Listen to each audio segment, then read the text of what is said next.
बिस्मिल्लाहिर्रहमानिर्रहीम अल्हम्दुलिल्लाहि रब्बिल आलमीन वस्सलातु वस्सलामु अला रसूलिहिल करीम मुहम्मदिन व अला आलिहि व अस्हाबिहि अजमईन अम्मा बाद।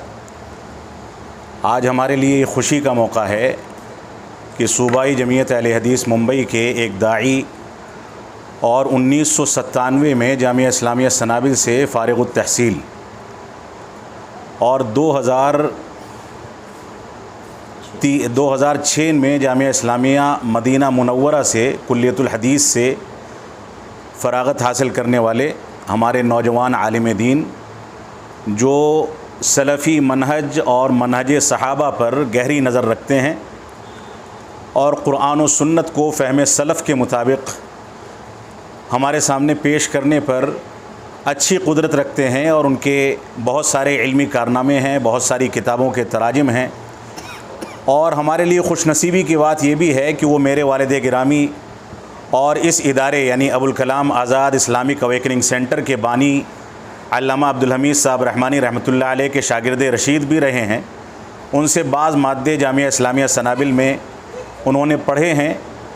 अल्लाह की ज़ात से इस बात की उम्मीद है कि ये प्रोग्राम जो हफ्तावारी प्रोग्राम के ज़िम्न में आपके सामने पेश किया जा रहा है, आज हमारे बड़े भाई, हमारे सीनियर साथी जो जामिया इस्लामिया सनाबिल में भी हमसे सीनियर रहे और जामिया इस्लामिया मदीना मुनव्वरा में भी हमसे सीनियर रहे, शेख इनायतुल्लाह सनाबिली मदनी हफ़िज़हुल्लाह, वो आपके सामने थोड़ी देर किसी मनहजी मौज़ू पर दर्स पेश करेंगे और उसके बाद सवाल व जवाब का सिलसिला होगा। अल्लाह रब्बुल आलमीन इस प्रोग्राम को बाबरकत बनाए और क़ुरान व सुन्नत की खिदमत और मनहज सलफ़ की खिदमत के ज़िम्न में इसको कबूल फ़रमाए।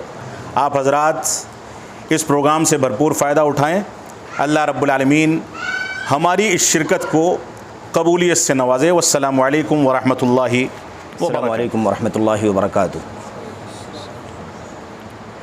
अल्हम्दुलिल्लाह नहमदुहु व नस्तईनुहु व नस्तगफिरुह व नऊज़ु बिल्लाहि मिन शुरूरि अनफुसिना व सय्यिआति अअमालिना मन यहदिहिल्लाहु फला मुदिल्ल लहु व मन युद्लिल फला हादिय लहु व अशहदु अन ला इलाहा इल्लल्लाहु वहदहु ला शरीका लहु व अशहदु अन्न मुहम्मदन अब्दुहु व रसूलुहु। अम्मा बअदु फ़इन्न खैरल हदीसी किताबुल्लाह व खैरल हदी हदी मुहम्मदिन सल्लल्लाहु अलैहि वसल्लम व शर्रल उमूरि मुहदसातुहा व कुल्लु मुहदसतिन बिदअह व कुल्लु बिदअतिन ज़लालह व कुल्लु ज़लालतिन फ़िन्नार। अऊज़ु बिल्लाहि मिनश शैतानिर रजीम। बिस्मिल्लाहिर रहमानिर रहीम। क़ुल हल यस्तविल्लज़ीन यअलमून वल्लज़ीन ला यअलमून व क़ाल अज़्ज़ मिन क़ाइल यरफ़इल्लाहु अल्लज़ीन आमनू मिनकुम वल्लज़ीन ऊतुल इल्म दरजात व क़ाल नबी सल्लल्लाहु अलैहि वसल्लम मन युरिदिल्लाहु बिही खैरन युफ़क़्क़िहु फ़िद्दीन। मरकज़ Abul Kalam Azad Islamic awakening centre या मरकज़ अबुल कलाम आज़ाद लित्तौइयतिल इस्लामिया के ताल्लुक़ से शेख साहब ने अभी रहमानी साहब का तज़किरा फ़रमाया। हम लोगों के लिए बहुत बड़ी सआदत की बात है, शरफ़ की बात है कि हम लोगों ने यहाँ पहुँच कर के इस इल्मी किले में पहुँच कर के इल्म हासिल किया और इल्मी मदारिस जामियात इदारे तो हिंदुस्तान भर में बहुत सारे हैं, लेकिन जो सबसे अहम बात है वो ये है कि यहाँ पर हम लोगों ने किताब व सुन्नत और सलफ़ उम्मत का जो मनहज है उसकी बारीकियों को सबसे पहले समझा। सऊदी अरब भी जाना हुआ, मदीना मुनव्वरा में भी इल्म हासिल किया, वहाँ के अहले इल्म से इस्तिफ़ादे का मौका मिला। ये तो है ही है सआदत शरफ़ की बात, इसमें कोई शक नहीं है। लेकिन हिंदुस्तान की सरज़मीन में सबसे पहले जहाँ इसकी बारीकियाँ समझने का मौका मिला वो अल्लाह के फ़ज़्ल व करम से ये मरकज़ है, ये इदारा है। और रहमानी साहब रहमतुल्लाह अलैह अपने इल्म के एतबार से, अपनी मनहजियत के एतबार से और ऐसे ही सुन्नत के हवाले से, सहाबे किराम के मनहज के हवाले से अपनी गैरत के मामले में पूरी दुनिया में मारूफ़ थे। अल्हम्दुलिल्लाह ये मिंबर जहाँ से आज आप ख़िताबात सुन रहे हैं, शेख मोहम्मद बिन अब्दुल हमीद रहमानी रहमतुल्लाह अलैह के ख़िताबात आप सुन रहे हैं, ये ख़िताबात अल्हम्दुलिल्लाह उसी सिलसिले का इम्तिदाद है जिस सिलसिले को रहमानी साहब ने यहाँ शुरू किया था। और इस वक्त खुसूसियत के साथ ये बात ज़िक्र करनी है मुझे कि इस वक्त इस मरकज़ को बहुत ही ज़्यादा पुख्ता और मनहजी तौर पर ठोस इल्म वालों की खिदमत हासिल हैं। हमारे बीच में हमारे बिरादरम शेख डॉक्टर अरकम रईसुद्दीन मदनी हफ़िज़ुल्लाह मौजूद हैं और बहरहाल मैं किसी मौके पर इंशाअल्लाह तबारक व तआला इनका तज़किरा करूँगा। डॉक्टर अरकम, मैं समझता हूँ कि इस वक्त अक़ीदे के मामले में, मनहज के मामले में हिंदुस्तान के इदारों में जितने भी अहले इल्म तदरीस के फ़राइज़ अंजाम दे रहे हैं और ख़ास तौर पर अक़ीदे के सब्जेक्ट को, मज़मून को पढ़ा रहे हैं, मुझे अल्लाह की ज़ात से उम्मीद है कि शायद सबसे ज़्यादा पुख्ता ये होंगे, क्योंकि मदीना मुनव्वरा में ये रहे हैं और इनकी तालीमी सरगर्मियों को हमने बहुत करीब से देखा है। इनकी होनहारी, इनका इल्म, इनकी सलाहियत और इनका इनकिसार मिजाज में बहुत ही ज़्यादा संजीदगी और मतानत, अल्हम्दुलिल्लाह ये सारी खूबियाँ इकट्ठा हैं। तो अल्लाह से दुआ करते हैं कि अल्लाह तबारक व तआला आप तमाम लोगों को, ये तो मेरे लिए सादत है कि आपसे मुलाकात हो रही है, आप हजरात को ये मौका मैसर आया है और किसी भी दीनी इदारे में जहाँ तालीम तरबियत का इंतज़ाम हो, वहाँ पर बहुत ही ठोस और इल्मी अंदाज के दुरूस के ज़रिए से आवाम को और ख़ास तौर पर नौजवानों को अगर जोड़ा जाए और उनको इस हवाले से मालूमात पहुँचाने की कोशिश की जाए तो ये बहुत ही प्यारा और मुबारक कदम है। बिरादरम शेख मोहम्मद रहमानी सल्लल्लाहु के आने के बाद, ज़िम्मेदारियाँ संभालने के बाद बहुत सारी तब्दीलियाँ मरकज़ में आईं, बहुत सारे अहम कामों का आगाज़ किया गया, बहुत सारी चीज़ों का इजाफ़ा यहाँ देखने को मिला। इस सिलसिले की एक बहुत ही ज़्यादा मुबारक कड़ी ये है कि इदारों के ज़रिए से तालीम के साथ साथ दावत का काम आम तौर पर नहीं होता है। इस काम को बहुत ही मुनज़्ज़म अंदाज में और पुख्ता अंदाज में शुरू किया गया और पिछले तकरीबन 2013 में रहमानी साहब की वफ़ात हुई। उसके बाद से ही, तकरीबन 1 साल के बाद से ही हम देख रहे हैं कि दावती सिलसिले को, और ख़ास तौर पर अवामी दावत नहीं बल्कि इल्मी दावत, और जो नौजवानों को ख़ास तौर पर जदीद फितनों से, जदीद मनाहिज से, जो गुमराहियाँ और तरह तरह के बातिल अफ़कार, नज़रियात, बातिल शख्सियात या बातिल नहज पर चलने वाली शख्सियात, बहुत सारे ऐसे धड़े जो चल रहे हैं, हिंदुस्तान की सरज़मीन से उठते हैं या मुल्क के अलावा आलमी तौर पर ऐसे फितने फैलाए जा रहे हैं। इस हवाले से इल्मी उसूलों की रोशनी में सलफ़ उम्मत के जो इल्मी रसाइल हैं उसकी शरह के ज़रिए से जो आपको आगाह किया जा रहा है, ये बहुत ही ज़्यादा मुबारक कदम है और अल्लाह से दुआ करता हूँ कि अल्लाह तबारक व तआला इनकी कोशिशों को कबूल फ़रमाए। और इसी तरह से जो इन्होंने शेख मोहम्मद सल्लल्लाहु ने बहुत गहराई के साथ अरब दुनिया के जो अहले इल्म हैं, ख़ास तौर पर अबना जो यहाँ के मतलब फ़ारिग़ तहसील लोग हैं, जो मदीना यूनिवर्सिटी में इल्म हासिल करके आ रहे हैं, उनमें से अच्छे उलमा का इंतखाब करके जो अपने इल्म में पुख्ता हैं, अपने सब्जेक्ट में गहरी मालूमात रखते हैं और अच्छी नज़र है उन्हें, उनकी उलूम शरीयत पर, ऐसे लोगों को उन्होंने इकट्ठा करने का बेड़ा उठाया है। गरचे कि उस रास्ते में बड़ी मुश्किलात भी हैं, ख़ास तौर पर मादी मसाइल सबसे ज़्यादा आड़े आते हैं। इसको भी अल्हम्दुलिल्लाह उन्होंने रेज़ करने के लिए यानी इसका भी मुकाबला करने के लिए उन्होंने कोशिश की है और अल्हम्दुलिल्लाह ये काम बड़ी अच्छी तरह से चल रहा है, बड़ी कामयाबी से चल रहा है। तो अल्लाह ताला से दुआ है कि अल्लाह ताला इस मुबारक सिलसिले को कायम रखे और इसी तरीके से इन उलमा से शेख मोहम्मद रहमानी साहब सल्लल्लाहु जो इनके खिताबात मुस्तकिल होते हैं, दुरूस होते हैं, इससे भी फ़ायदा उठाएँ और डॉक्टर अरकम रईस बैठे हुए हैं, इनसे भी आप लोग बहुत करीब होकर के फ़ायदा उठाएँ। देखें, ये एक हंगामी मुलाकात है, हंगामी मजलिस है। ऐसा नहीं कि कोई पहले से कोई प्लान में कोई चीज़ रही हो कि मैं आपके सामने कोई मुस्तकिल मौजू पर लंबी गुफ्तगू करूं। और जैसा कि शेख ने कहा कि मशगला कुछ ऐसे ही है, दावती, तालीमी, तरबियती अंदाज़ की मतलब मशगूलियत रहती है और सोशल मीडिया के ज़रिए से लोग जुड़ते हैं, फ़ायदा उठाते हैं अल्हम्दुलिल्लाह। लेकिन जो बातें मैंने आपके सामने पेश करने के लिए सोचा है और सिलसिले में मैंने चंद आयतें आपके सामने पढ़ी हैं, हदीसें पढ़ी हैं, इसका भी हकीकत में खुलासा कुछ यही है। इस वक्त सबसे बड़ा मसला जो मुझे समझ में आता है एक तालिब इल्म की हैसियत से, वो ये समझ में आता है कि उम्मत के आवाम और ख़ास तौर पर नौजवानों का तबका जो अल्हम्दुलिल्लाह तालीम याफ्ता है, इनके पास मुख्तलिफ़ फ़नून, मुख्तलिफ़ उलूम की मालूमात है, तखस्सुसात इनके पास मौजूद हैं, डिग्रियाँ मौजूद हैं और जदीद जो मीडिया है उससे वो बहुत तेज़ी के साथ जुड़ते भी हैं इन नौजवानों को सबसे बड़ा जो चैलेंज है वो इस बात की तफरीक में है कि उलमा कौन हैं, गैर उलमा कौन हैं, या उलमा कौन हैं और आवाम के सामने खड़े होकर के बराह रास्त या मीडिया के ज़रिए से उनके जहन दिमाग को अपील करके उन्हें खींच लेने वाले कौन लोग हैं। अल्लाह के नबी सल्लल्लाहु अलैहि वसल्लम की हदीस में इसकी ताबीर फ़ुक़हा और खुतबा के ज़रिए से की गई है। फ़ुक़हा और खुतबा के ज़रिए से की गई है, यानी उलमा और खुतबा। क्या है फ़र्क असल में खुतबा का और फ़ुक़हा का, या उलमा और खुतबा का फ़र्क क्या है?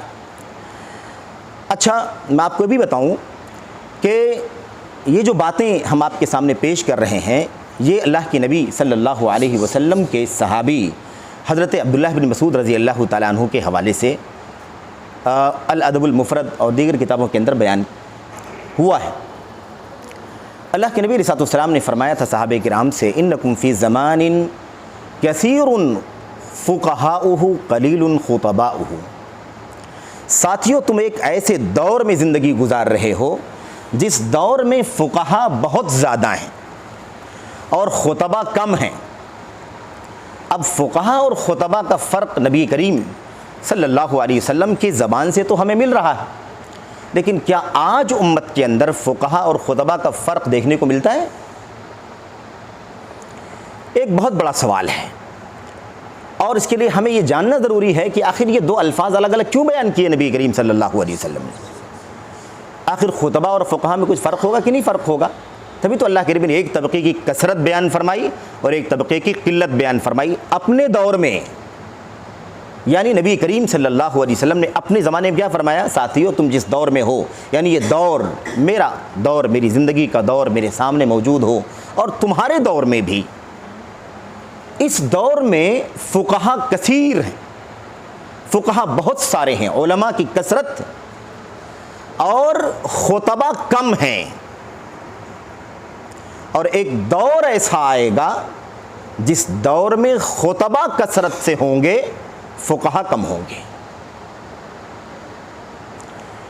अब सवाल ये पैदा होता है कि मीडिया के ज़रिए से आज बहुत ज़्यादा बातें हो रही हैं और तेज़ी के साथ जो माहौल बना है पिछले 10-15 सालों में बहुत तेज़ी के साथ बना है, उससे पहले से बन रहा है, लेकिन करीब में, बिल्कुल करीब तरीन माजी में वो ये माहौल बना है कि नौजवानों का तबका मीडिया पर तलाश करता है किसको पढ़े, किसको सुने, किससे इल्म हासिल करे, फतवा किससे ले, मसाइल में रहनुमाई किससे ले, या दुरूस किसके सुने, या ख़ास तौर पर जो नवाजिल हैं, नवाजिल का मतलब ये होता है हंगामी पेश आने वाले मसाइल, ऐसे मसाइल जो हंगामी तौर पर रूनमा हो जाएं।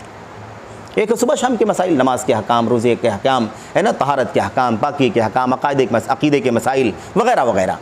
लेकिन एक मसला ये होता है कि कोई नाजिला आ गया, कोई मुसीबत आ गई, जैसा भी कोरोना के हालात आ गए, मसाइल खड़े हो गए। मस्जिदों में नमाज बंद करनी पड़ेगी, क्या बंद किया जा सकता है, नहीं किया जा सकता है। हरमैन शरीफैन में नमाज़ें बंद करने की नौबत आ रही है, क्या ऐसा हो सकता है या नहीं हो सकता है। हज बैतुल्लाह को मौकूफ़ करना है, क्या ऐसा हो सकता है या नहीं हो सकता है। ऐसे जो नवाजिल होते हैं, हंगामी हालात जो यकायक उम्मत पर आ जाते हैं, ऐसे मसाइल में इंस्टैंड क्या होना चाहिए, मौक़िफ़ क्या होना चाहिए, ऐसे मसाइल में रहनुमाई ख़ास तौर पर, क्योंकि ये मामला बहुत ज़्यादा नाजुक है। क्योंकि ये मामला जब हम इस पर बात करेंगे तो फ़ुक़हा के अंदर भी जो बहुत ज़्यादा फ़िक़्ह वाले लोग होंगे, उसके अंदर भी जो माहिरीन होंगे, उसके अंदर जो एक्सपर्ट होंगे, उम्मत के मसाइल की गहरी नज़र रखने वाले होंगे, उन लोगों का कदम सबसे ज़्यादा आगे बढ़ना चाहिए। तो इस तरह के मसाइल में रहनुमाई किससे लेनी है?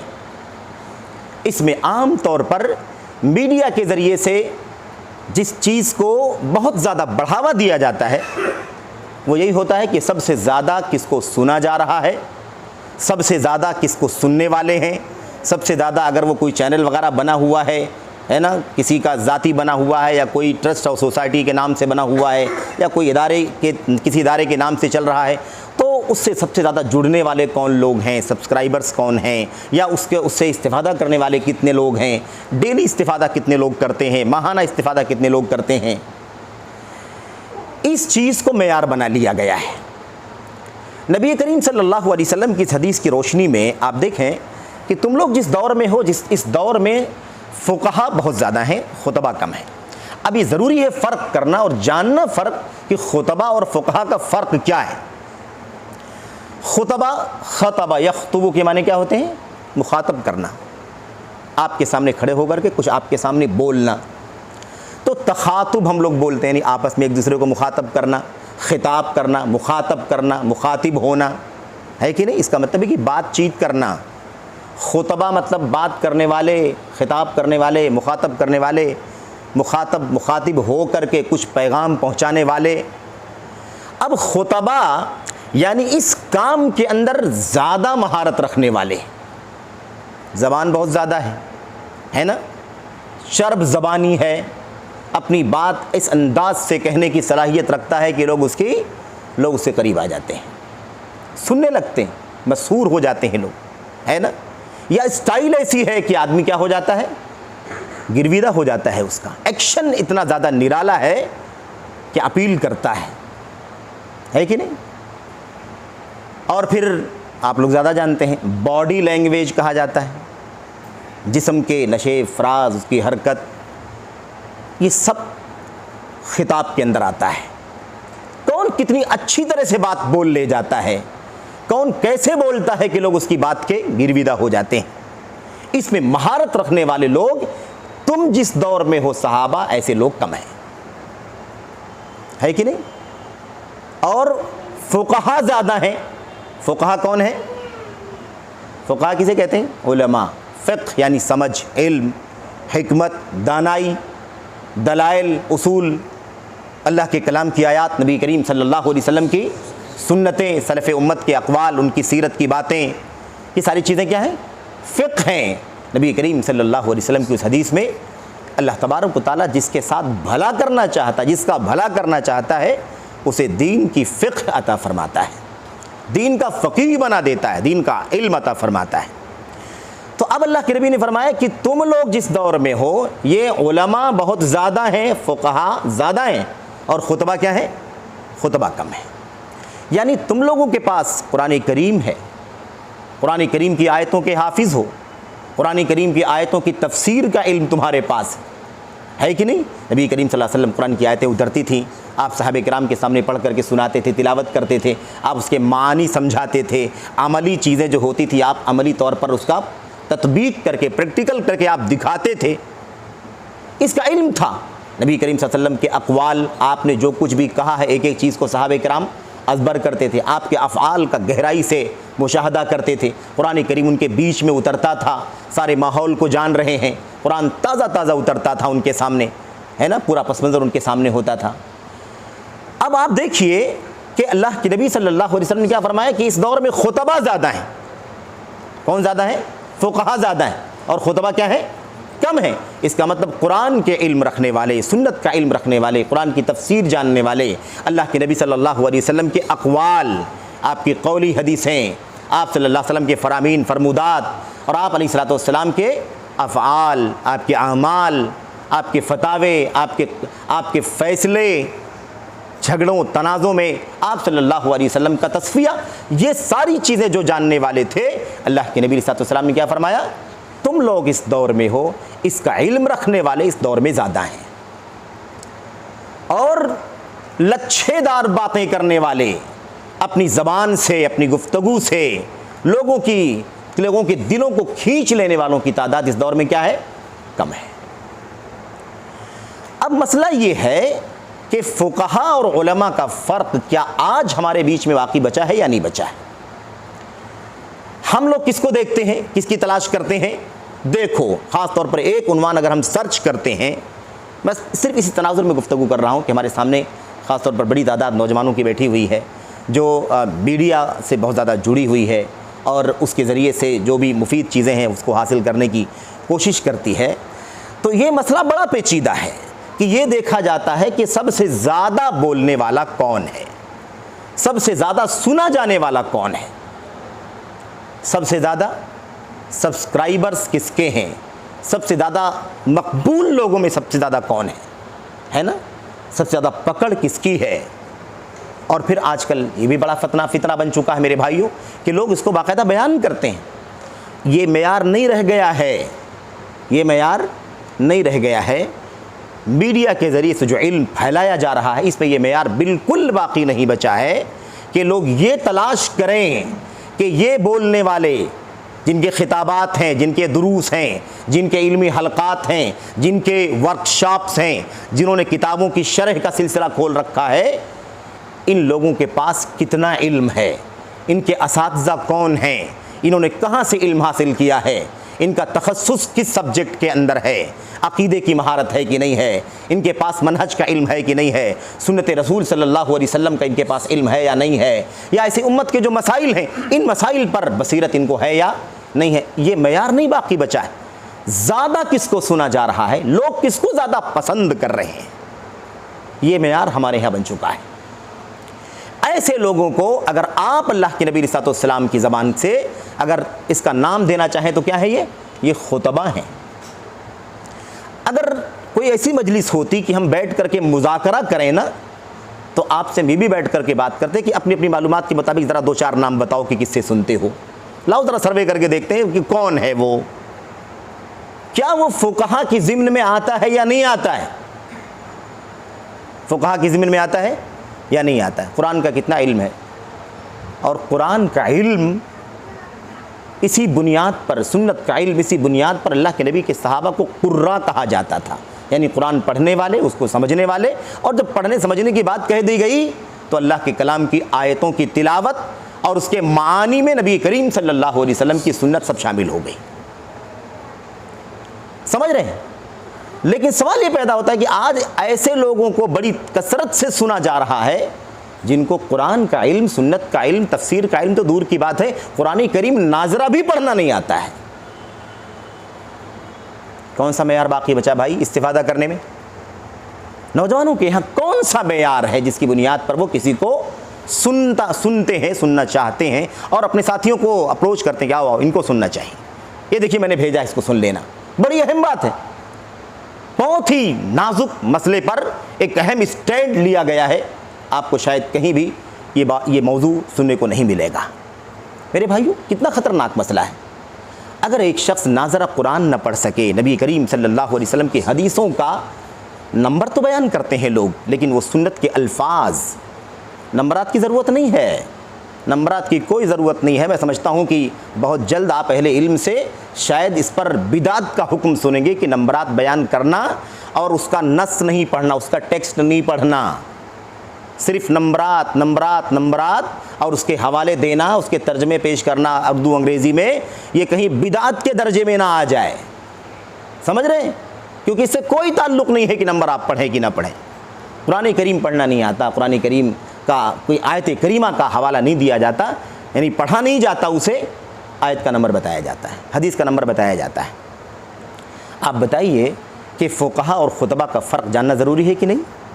उम्मत को किसे जुड़ना चाहिए? और अल्लाह के नबी सल्लल्लाहु अलैहि वसल्लम ने क्या फरमाया था? इसका नुकसान क्या होगा? वसयातीकुम ज़मान, और एक दौर तुम्हारे ऊपर ऐसा आएगा, उस दौर के अंदर क्या होगा? उल्टा हो जाएगा। कसीरुन खुतबाउहु कलीलुन फ़ुक़हाउहु, उस दौर में खुतबा बहुत होंगे, जिसको देखो वही खतीब बना हुआ, जिसको देखो वही मुकर्रिर बना है, जिसको देखो वही स्पीच दे रहा है, स्पीकर बना हुआ है कि नहीं? डायलॉग कर रहा है, गुफ्तगू में बैठ जाए। जैसे आजकल मोटिवेशनल जो स्पीकर्स होते हैं ना, हाँ, लाखों, 2-2 लाख, 4-4 लाख, 5-5 लाख लोग उनको 2-4 मिनट में सुनते और देखते हैं। खैर ठीक है, वो किस मौजू पर बात करते हैं हमें उससे कोई इतराज़ नहीं है। हमारी गुफ्तगू का जो असल नुक्ता है वो ये कि हम दीन और शरीयत के हवाले से क्या उलमा और फ़ुक़हा और ऐसे इनके मुकाबले में खुतबा का फ़र्क समझते हैं या नहीं फ़र्क समझते हैं? अल्लाह के नबी सल्लल्लाहु अलैहि वसल्लम ने क्या बयान फरमाया था? मुस्तक़बिल में ऐसा वक्त आएगा तुम्हारे ऊपर जिसमें फ़ुक़हा कम हो जाएंगे, खुतबा ज़्यादा हो जाएंगे, बोलने वाले बहुत होंगे। डायलॉग, बोलने का अंदाज़, तखातुब का अंदाज़, लच्छेदार तकरीरें, एक्शन, स्टाइल, हैरान हो जाए आदमी उनकी बातों को सुन करके। वाह क्या बोलता है, लेकिन मजमून मटेरियल क्या है, कितना सही है कितना गलत है, हवाला है ना, बातें दुरुस्त हैं या नहीं दुरुस्त हैं, इसमें कोई सलफ उनका है कि नहीं है, ये भी एक अजीबोगरीब मसला है। खुतबा के अंदर ये भी आता है, ऐसी कोई बात ला करके पेश करना जो सुनने वालों को अनहोनी लगे, अनहोनी लगे। ऐसी बात किसी ने बयान नहीं की, किसी ने बोला नहीं, उसके बाद लोग कहते हैं घिसी पिटी बातें नहीं बोलते हैं, ऐसी ऐसी बातें कि आपने पहली बार सुना होगा। भाई हम लोग सलफ़ी हैं कि नहीं सलफ़ी हैं? सलफ़ी हैं। नए के चक्कर में मत रहो, पुराने के चक्कर में रहो। अगर चाहते हो कि हिदायत के रास्ते पर बाकी रहो, सलामती के साथ ज़िंदगी गुजरे, उसी पर मौत हो, तो दुनिया में नया तलाश करो, ठीक है, दीन में पुराना वाला तलाश करो। अलैकुम बिल अम्रिल अतीक, पुराने वाले को लाजिम पकड़ो। कुरान करीम 1400 साल से ज़्यादा गुजर चुके, सुन्नत रसूल सल्लल्लाहु अलैहि वसल्लम, साहबे किराम, ताबईन, तबे ताबईन, है कि नहीं? तो पुराना चाहिए हमें, पुराना असलाफ का रास्ता चाहिए। नए के पीछे मत भागो। नए में तो गुमराही है, चमक दमक ज़्यादा है, लेकिन गुमराही है उसके अंदर। तो बहरहाल ज़माना जितना भी नया होता चला जाए, रास्ता हमारा सबसे ज़्यादा पुराना वाला होगा। जितना नयापन आएगा और 1000 साल जाने दो, उस पुराने वाले की अहमियत और ज़्यादा बढ़ जाएगी। जितना क़यामत से करीब हम जाएंगे, उतनी ही ज़्यादा उस पुराने वाले की अहमियत बढ़ती चली जाएगी। इसलिए ये नया नया जो अंदाज़ चल रहा है ना, इसमें हमें ये परखने की ज़रूरत है कि इसमें इस्लाम की फ़िक़्ह कितनी है, कुरान कितना है, सुन्नत कितना है। कुरान करीम के सिलसिले में जो सीरत जो उसकी तफसीर है, सीरत रसूल सल्लल्लाहु अलैहि वसल्लम ने उसकी अमली तत्बीक है, वो कितना पाया जाता है। अल्लाह के नबी सल्लल्लाहु अलैहि वसल्लम की हदीसें, उसका मज़मून, उसका निचोड़, उसका खुलासा, और उस पर जो ज़िंदगी सहाबे किराम की ताबीन की गुजरी है, उसे कितना बयान किया जाता है, ये असल में देखने की ज़रूरत है। अच्छा, फिर नतीजा अल्लाह के नबी ने क्या बयान फरमाया था? आपने बयान फरमाया था, जब इस दौर में खुतबा कम है और उलमा ज़्यादा हैं, फ़ुक़हा ज़्यादा हैं, तो इसका फ़ायदा क्या है? इसका फ़ायदा ये है, और इस दौर की खुसूसियत क्या है? इस दौर की खुसूसियत यह है कि इस दौर में अमल ख्वाहिशात नफसानी की क़ियादत कर रहा है, यानी नफसानी ख्वाहिशात अमल के पीछे पीछे। अल अमलु फ़ीही क़ाइदुल लिल हवा, अमल इस दौर में तुम्हारे इस दौर में, सहाबा के, अल्लाह के नबी के दौर में अमल जो है ये किसका कायद है? ख्वाहिशात पीछे और अमल आगे, किताबुल्लाह के ऊपर, सुन्नत रसूल के ऊपर, इस्लाम की फ़िक़्ह के ऊपर अमल आगे है, नफसानी ख्वाहिशात पीछे पीछे। और जब वो दौर आएगा जिसमें खुतबा ज़्यादा होंगे, फ़ुक़हा कम होंगे, तो मामला भी क्या हो जाएगा? उल्टा हो जाएगा। ख्वाहिशात नफसानी क़ियादत कर रही होगी और अमल उसके पीछे पीछे चल रहा होगा। इसीलिए आज नफसानी ख्वाहिशात है ना, हवा, इत्तिबाउल हवा, अल्लाह के नबी सल्लल्लाहु अलैहि वसल्लम ने फरमाया था, सलासुन मुहलिकात, 3 चीज़ें हिलाक करने वाली हैं। उसमें अल्लाह के नबी ने एक इसका भी नाम लिया था, आपने फरमाया था हवन मुत्तबा, ऐसी ख्वाहिश नफ्स जिसकी पैरवी की जा रही, जिसके पीछे पीछे चला जा रहा हो। तो अल्लाह के नबी सल्लल्लाहु अलैहि वसल्लम ने, आप देखिए कि अपने ज़माने में, अपने दौर में इस बात को समझा दिया था कि साथियों, इस दौर की खुसूसियत ये है, इस दौर का आलम ये है, इस दौर का नतीजा ये है कि तुम लोग ख्वाहिशात नफसानी के पीछे नहीं चलते हो, ख्वाहिशात नफसानी तुम्हारे अमल के पीछे चलती है कि नहीं? और मुस्तक़बिल में क्या होगा? ख्वाहिशात नफसानी तुम्हारे अमल की क़ियादत करेगी। जो दिल चाहेगा उसके पीछे लोग अमल करेंगे, जो दिल चाहेगा, जो मन में आएगा, जो जी चाहेगा, उसके पीछे पीछे इंसान चल करके अमल कर रहा होगा। तो ये सबसे ख़तरनाक मसला है। आखिर में अल्लाह के नबी सल्लल्लाहु अलैहि वसल्लम ने हदीस में क्या फरमाया था?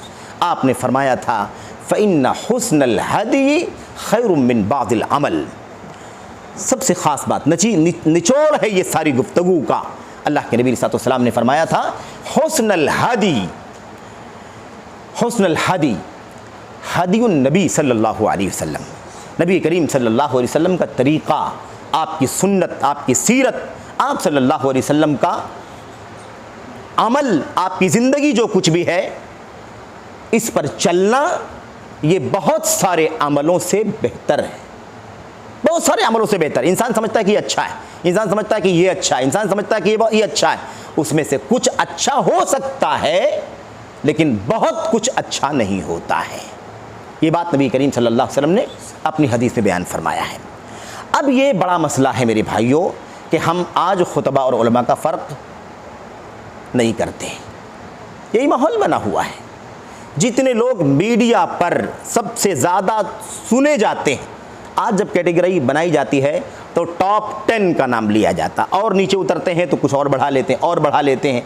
अगर आज आप इस तरह से इस नाहिए से सर्वे करें मीडिया के ऊपर कि दीनी दावत, दीनी तालीम, तरबियत है ना, अक़ीदा, मनहज, इस्लामी अहकाम, मसाइल वग़ैरह वग़ैरह, हर पहलू जो शरीयत का है, उलूम शरीयत का है, इस पहलू से कितने लोगों को सुना जा रहा है सबसे ज़्यादा, तो मैं समझता हूँ कि टॉप 10 नहीं बल्कि शायद 25, 30, 40 की फहरिस्त बनाएंगे, तब भी मैं समझता हूँ कि उसमें नादिर किसी आलिम का नाम आएगा। शायद किसी आलिम का नाम आ जाए कि टॉप 10 में सुना जा रहा हो, है कि नहीं? सब आपको ऐसे मिलेंगे जो आउटसाइडर्स हैं। अच्छा, अब ये लोग कहते हैं ना, कहते हैं भाई इसमें क्या मुश्किल है, अगर एक आदमी दीन की खिदमत करना चाहता है तो आप लोग एतराज़ क्यों करते हैं? इसको लोग क्या मसला बना देते हैं? इसको लोग मसला बना देते हैं कि उलमा को ऐसे लोगों से हसद है। ऐसे लोगों से क्या है? हसद है। एक आदमी डॉक्टर है, दीन का काम कर रहा है, एक आदमी इंजीनियर है, दीन का काम कर रहा है, एक आदमी वकील मिसाल के तौर पर दीन का काम करता है, एक आदमी बॉडी बिल्डर है, दीन का काम कर रहा है, एक आदमी किसी मैदान का, एक ताजिर है, एक बिजनेसमैन है, इंजीनियर काम करता है दीन का। इसमें कौन सी कबाहत की बात है? दीन का काम करे। क्या कोई जागीरदारी है, कोई इजारादारी है कि मौलवी और उलमा हजरात ही दीन का काम करेंगे? इस तरह की बातें लोग करते हैं।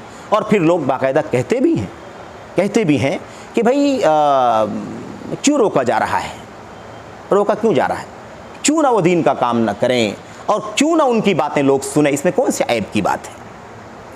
सवाल ये पैदा होता है कि इल्म का कोई उसूल और ज़ाब्ता है कि नहीं है? इल्म का कोई उसूल है कि नहीं, ज़ाब्ता है कि नहीं? इसमें हसद की कौन सी बात है? आज के उलमा को आप कह दें कि आजकल जो मैदान में काम कर रहे हैं दावत का, तरबियत का, मीडिया के ज़रिए से, चैनल के ज़रिए से, है ना, मसाइल, सवाल जवाब भी, सेशन भी वो करते हैं, सारी चीज़ें करते हैं, तो ऐसे लोगों से इस्तिफ़ादा करने में कौन सी हरज की बात है और कौन से ऐब की बात है? करने देना चाहिए। क्या बुराई है? आप लोगों को जलन होती है इन लोगों से, हसद होती है। आप लोग कहते हैं कि इन लोगों को नहीं सुनना चाहिए, इन लोगों से नहीं सुनना चाहिए, इन लोगों को नहीं सुनना चाहिए। हम लोग मुंबई शहर के अंदर हैं और हम मतलब बहुत कसरत से देखते हैं मुंबई शहर के अंदर किस तरह का माहौल है। जैसा कि हमने शुरू में अर्ज़ किया कि यहाँ पर जो माहौल दावत और तालीम और तरबियत का है, बिल मुकारना यानी अगर मुआजना करके देखें तो मतलब ये शरह बहुत ज़्यादा है मुंबई के अंदर। यानी दावती काम, तरबियती काम बहुत बड़े पैमाने पर मुंबई शहर के अंदर होता है। ऐसी मजलिस अल्हम्दुलिल्लाह मस्जिद के अंदर अल्हम्दुलिल्लाह कायम है। तो ये मसला वहाँ ज़्यादा पेश आता है, इसलिए उसका मैं तजर्बा आपके सामने पेश कर रहा हूँ कि ये बड़ी तादाद ऐसी होती है नौजवानों की, पढ़ी लिखी जो टीम है, वो यही बात कहती है कि आप लोगों को जलन है, आप लोगों को हसद है, क्यों मना करते हैं आप? मसला ये है कि आज अगर हम ये बात कहते तो इतराज़ के काबिल थी बात कि आज हम क्यों कहते हैं, क्यों मना करते हैं कि नहीं सुनना चाहिए, नहीं सुनना चाहिए। भाई हम मतलब उलमा जो भी हैं, तलबा जो भी हैं, ये नहीं कहते हैं कि इनकी 100% बातें गलत हैं, ये कोई नहीं कहता है। अल्हम्दुलिल्लाह बातें अच्छी हैं, सही भी हैं, कुरान की रोशनी में, सुन्नत की रोशनी में भी हैं, लेकिन उनके बीच में इल्म को इल्म के सोर्स से ना सीखने की वजह से, असातिज़ा की निगरानी में ना रहने की वजह से उनसे ऐसी ऐसी फाश गलतियाँ होती हैं, मनहज की, अक़ीदे की, फ़िक्र की, हलाल व हराम की, मसाइल की, उसूलों की, फ़राइज़ व वाजिबात की, कि वो गलतियाँ इतनी संगीन होती हैं कि एक गलती इस बात के लिए काफ़ी है कि उसको मिंबर से उतार दिया जाए, स्टेज से भगा दिया जाए, बल्कि अगर असलाफ़ का दौर हो तो सरे बाज़ार सज़ा दी जाए उनको। समझ रहे हैं? लेकिन ये माहौल तो नहीं है कि सज़ा दी जाए, ये तो ख़ुद सज़ा का मुस्तहिक बना दिया गया उलमा को कि इनको हसद है, इनको जलन है। आजकल के उलमा को जलन है, ठीक है, मान लेते हैं थोड़ी देर के लिए। आप ख़तीब बगदादी रहमतुल्लाह अलैह की किताब पढ़िए, अल-फ़क़ीह वल-मुतफ़क़्क़िह। ख़तीब बगदादी की किताब अल-फ़क़ीह वल-मुतफ़क़्क़िह किताब है, बड़ी किताब है, कई जिल्दों में है, खैर अरबी में है, शायद तर्जुमा भी हुआ हो, चूँकि बड़ी तेज़ी के साथ इल्म अरबी से मुंतकिल हो रहा है, अंग्रेज़ी में ख़ास तौर पर, उर्दू में भी है ना। तो बहरहाल हो सकता है इसका ट्रांसलेशन वगैरह भी मौजूद हो।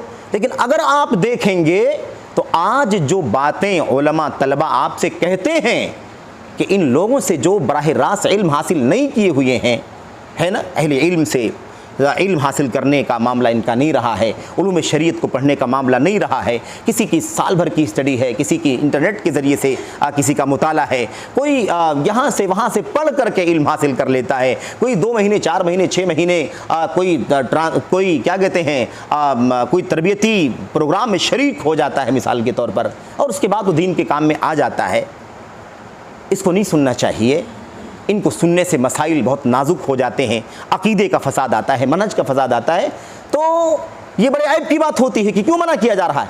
खतीब बगदादी रहमतुल्लाह अलैह ने अपनी किताब के अंदर सलफ़ उम्मत के सैकड़ों अक़वाल, सैकड़ों वाक़यात ऐसे नोट किए हैं जिनमें ऐसे लोगों को सरे बाज़ार रुस्वा किया गया है जो आलिम दीन नहीं है, जिनको फ़िक़्ह की मालूमात नहीं, अक़ीदे की मालूमात नहीं, इधर से कुछ सुना, उधर से कुछ सुना, इधर से कुछ पढ़ा, उधर से कुछ पढ़ा, और आकर के फतवा दे रहा है, मसला बता रहा है, बल्कि उम्मत के नाजुक मसाइल में उम्मत को सही स्टैंड की रहनुमाई कर रहा है। उलमा खौफ डर के माहौल में हैं, बोलें तो क्या बोलें, दलाइल है ना, किस पहलू की तरफ जाते हैं, कौन सा मौक़िफ़ सही हो सकता है, क़ियास किसकी तरफ जाता है, किस चीज़ को हम फॉलो करें यहाँ पर, है ना, कौन से शवाहिद मिलते हैं सीरत के अंदर, कौन से ऐसे वाक़यात मिलते हैं सहाबे किराम और ताबीन की ज़िंदगियों में, सलफ़ उम्मत की ज़िंदगी में, जिसके ज़रिए से रहनुमाई लेकर के इस नाजुक मसले में उम्मत की रहनुमाई की जाए। अहले इल्म अभी फ़ैसला करने से कासिर होते हैं, रुकते हैं, लेकिन ऐसे लोग जो मैदान के नहीं हैं वो बहुत तेज़ी के साथ उम्मत की रहनुमाई करना शुरू कर देते हैं। इस मसले को लेकर के खतीब बगदादी, हमने कहा ना, सैकड़ों ऐसे सलफ़ के वाक़यात, हवाले, अक़वाल, दलाइल पेश किए हैं जिसमें इस किस्म के लोगों पर सख्त पाबंदी आयद की गई है। और खिलाफत बनु उमैया में बाकायदा पाबंदी आयद की गई थी, पाबंदी, हुकूमत की तरफ से पाबंदी कि जो लोग उलमा है वही इल्म का काम करेंगे। अल्लाह के नबी अलैहिस्सलाम ने क्या फरमाया था? आप अलैहिस्सलाम ने फरमाया था, एक दौर आएगा जब पैमाने उलट जाएंगे। पैमाने क्या हो जाएंगे? उलट जाएंगे। अल्लाह के नबी अलैहिस्सलाम ने हदीस के अंदर कई बातें बयान फरमाई। आपने फरमाया था, सयाती अलैकुम सनमातुन खद्दाआत, कुछ ऐसे दौर आएंगे, कुछ ऐसे साल तुम्हारे ऊपर आएंगे जो धोखे वाले साल होंगे, हकीकत के ख़िलाफ़ तुम्हारे सच चीज़ें तुम्हारे सामने आ जाएंगी, इंसान धोखे में पड़ जाएगा। उसके बाद अल्लाह के नबी ने फरमाया था, उस दौर में होगा क्या? आपने फरमाया था, युसद्दक़ु फ़ीहल काज़िब व युकज़्ज़बु फ़ीहल सादिक़ व युअतमनु फ़ीहल ख़ाइन व युख़व्वनु फ़ीहल अमीन। अल्लाह के नबी ने फरमाया था, अमानतदार को ख़यानत करने वाला समझा जाएगा, ख़यानत करने वाले को अमानतदार बना दिया जाएगा, सच्चे को झूठा और झूठे को सच्चा समझा जाएगा। अल्लाह के नबी सल्लल्लाहु ने फरमाया था, वयंतिक़ु फ़ीहि रुवैबिज़ा, उस दौर में रुवैबिज़ा अपनी ज़बान खोलेगा, रुवैबिज़ा बात करेगा। अल्लाह के नबी से सहाबा ने पूछा, अल्लाह के नबी, ये रुवैबिज़ा क्या है?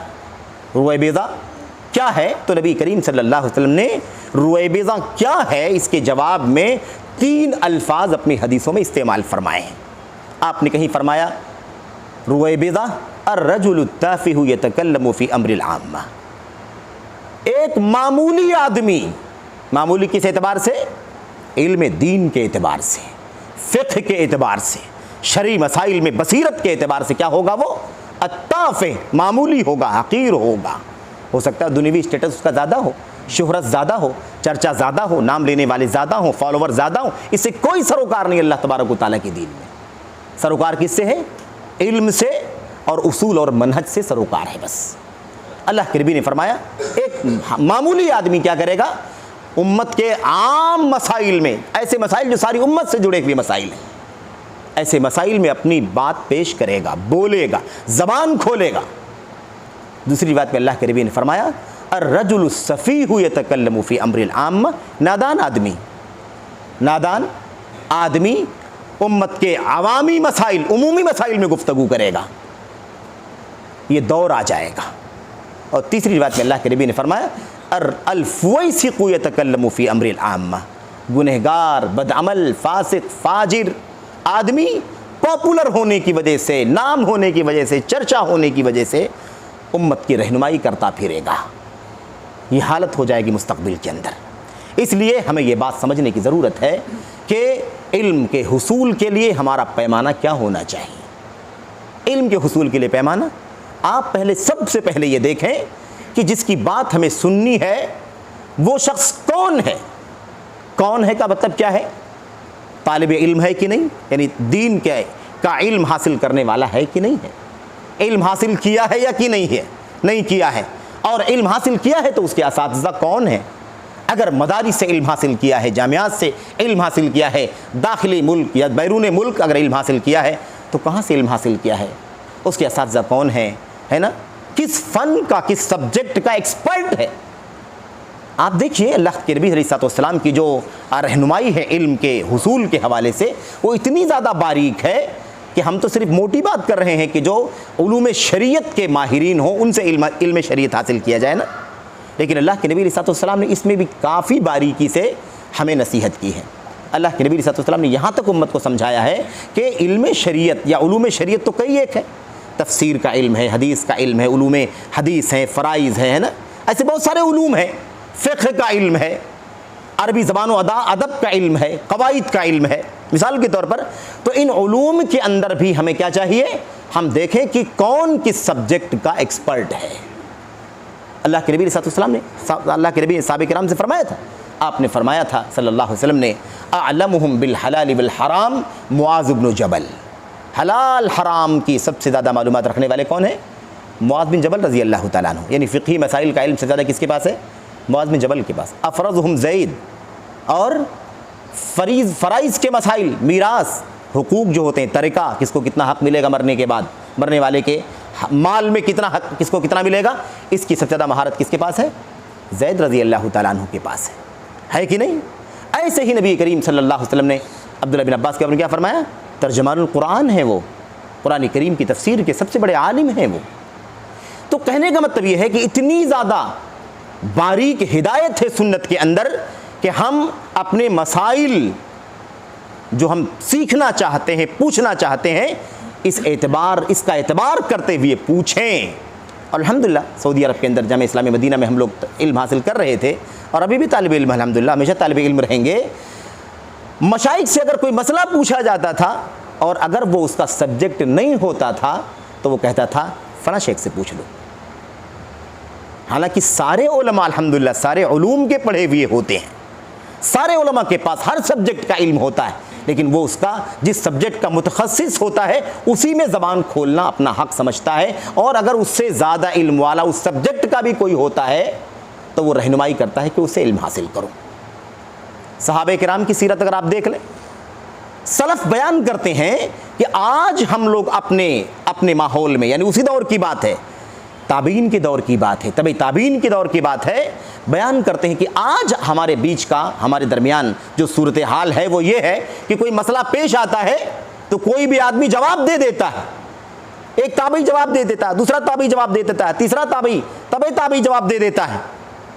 कहते हैं कि अगर अल्लाह के नबी अलैहिस्सलाम के ज़माने के बाद सहाबे किराम का दौर, अगर उमर बिन ख़त्ताब रज़ी अल्लाह तआला अन्हु का दौर भी होता और इस तरह के मसाइल पेश आते तो उमर बिन ख़त्ताब रज़ी अल्लाह तआला अन्हु इस तरह के मसाइल का जवाब देने के लिए सारे बदरी सहाबा को इकट्ठा करके उनसे पूछते और उसके बाद उस मसले का जवाब देते।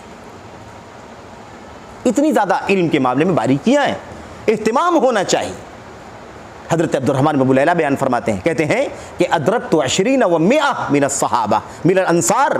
कहते हैं मैं 120 से ज़्यादा अंसारी सहाबे किराम को मैंने पाया है जिनका मामला ये था कि अगर एक मजलिस में सब बैठे होते और एक से कोई मसला पूछता तो उस मसले का जवाब देने में उसे घबराहट होती और मजलिस में देखता कि मुझसे बड़ा इल्म वाला कौन है, वो उसके हवाले कर देता कि ये मसला उससे पूछ लो ताकि इस मसले में गलती अगर हो जाए तो वो बोझ मेरे सर पर ना आए, वो जिम्मेदार बन जाए जो जवाब दे। इतनी ज़्यादा बारीकियां हैं नबी करीम सल्लल्लाहु अलैहि वसल्लम के ज़माने में, सहाबे किराम के दौर में, ताबीन के दौर में। आज हालत यह है कि उम्मत कितना पीछे जा रही है कि ये बड़े बड़े उलमा, मुतखस्सिसीन, माहिरीन, इनको तो छोड़ दो, उलमा को भी पूछना नहीं चाहती है। इतना पस्ती उम्मत के अंदर आ गई है। गैर उलमा से मसाइल पूछे जा रहे हैं, उनकी तकरीरें सुनी जा रही हैं, उनके खिताबात सुने जा रहे हैं बाकायदा। अच्छा, जुर्रत तो ये है कि ये लोग जिन्होंने साल 2 साल भी किसी दीन के आलिम से, है ना, किसी उस्ताद से इल्म हासिल किया होता तो शायद गुंजाइश होती। साल 2 साल भी इल्म हासिल नहीं किया होगा, बल्कि 6-8 महीने भी इल्म हासिल नहीं किया होगा।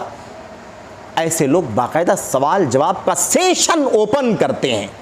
सारे लोग सवाल करें दीन के मसाइल में, अकीदे के बारे में पूछो, मनहज के बारे में पूछो, इबादत के बारे में पूछो, हलाल और हराम के बारे में पूछो, और उम्मत के जो नाजुक मसाइल हैं जिसमें उम्मत घिरी हुई है उन मसाइल का भी सवाल करो। कोई बात नहीं, हम जवाब देने के लिए तैयार हैं। उलमा खामोश होते हैं क्योंकि उलमा डरते हैं। उलमा डरते हैं कि हमसे गलती हो जाएगी तो अल्लाह के यहाँ जवाबदेही है, अल्लाह के यहाँ पूछताछ होगी, इसलिए वो डरते हैं, बचते हैं, ठहरते हैं, संभलते हैं।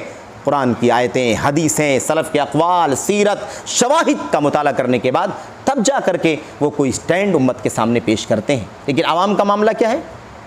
आवाम का, या जो इस तरह के लोग हैं जिनके यहाँ जज्बा दीन का है, दावत का है, तालीम का है, रहनुमाई का है, लेकिन सिर्फ जज्बे से काम नहीं बनता मेरे भाइयों, जज्बे से काम नहीं बनता। आपको मालूम होगा उमर बिन खत्ताब रज़ी अल्लाह तआला अन्हु ने बाज़ सहाबे किराम पर पाबंदी लगाई थी कि तुम फतवा नहीं दे सकते, तुम मसाइल का जवाब नहीं दे सकते, जब तक तुम्हें परमिशन नहीं दी जाएगी तब तक तुम आवाम के अंदर के बीच में खड़े होकर के उम्मत की रहनुमाई नहीं करोगे। समझ रहे? तो आप समझे कितनी बारीकी है ये सबसे अहम मसला है। तो हम ये ना देखें कि कौन बहुत अच्छे से लोगों को अपील कर ले जाता है, किसके बोलने का अंदाज़ बहुत अच्छा है, किसकी ज़बान बहुत सलीस है, ये भी बड़ा मसला है। लोग कहते हैं कि फ़लाँ की ज़बान बहुत सिंपल है, वो तो बाज़ार की ज़बान बोलता है, पब्लिक की ज़बान बोलता है, बहुत सिंपल है, इसलिए उसको सुनने में मज़ा आता है। मेरे भाइयों, मेरे बुज़ुर्गों, क्या यही मेयार है? हमारे पास तो मेयार ही होना चाहिए कि हमारा जो मटेरियल है वो कीमती हो। ज़बान मुश्किल होगी तो रिवाइज़ कर लेंगे, पूछ लेंगे, कंसल्ट कर लेंगे। भाई ये भी तो इल्म है कि आप ज़बान समझें, ना समझेंगे तब पूछेंगे, तब तो समझेंगे कि इसका मतलब क्या है। आसान बोलता है इसलिए आप किसी आसान बोलने वाले के पास जाकर के उसको अपना उस्ताद बना लेंगे, उसको अपना रहनुमा बना लेंगे। कितना बड़ा मसला है ये मेरे भाइयों। बहरहाल सवाल जवाब का भी वक्फ़ा होता है, तो कुछ अगर आपके पास कोई सवाल हो तो आप कर सकते हैं, अगर मेरे लायक होगा तो मैं आपको जवाब दे दूंगा इंशाअल्लाह तबारक व तआला। वरना सवाल का एक जवाब, सबसे बड़ा जवाब ये कि आदमी कह दे कि मुझे नहीं मालूम है।